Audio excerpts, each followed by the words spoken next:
একটা সংগঠনের সাথে জড়িত করছেন। হ্যাঁ বলেন। যে দলটার মধ্যে গরিব দুঃখী শুধু না, প্রত্যেকটা মানুষের মহাব্বত কেমনে অর্জন করতে হয়, সেই অর্জনগুলো প্রতিটা মানুষের হৃদয়ের মধ্যে আমাদের সবসময় ঘন্টা বাজতেই থাকে।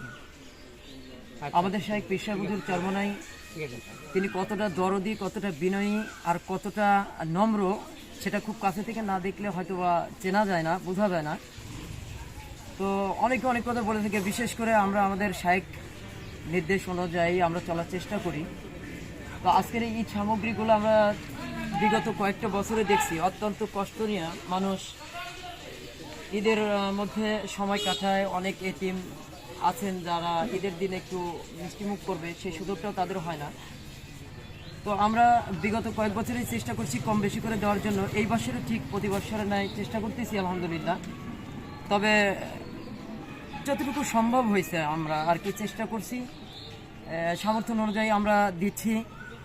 আল্লাহ পাক রব্বুল আলামিন আমাদেরকে যদি কবুল করেন, আমরা আগামী বছরে যদি আমাদের শায়েখ পীর সাহেব হুজুর চরমনাই সংসদে বসতে পারেন, মানুষ যদি তাকে ভালোবাসেন, মহব্বত করেন, তবে ইনশাল্লাহ আমরা চেষ্টা করব হক্কানি আলেম যদি ওই মসনাদে বসতে পারেন, তাহলে প্রতিটা মানুষের দুয়ারে দুয়ারে গিয়ে খেদমত করা আমাদের জন্য অত্যন্ত সহজ ও সুবিধা হবে।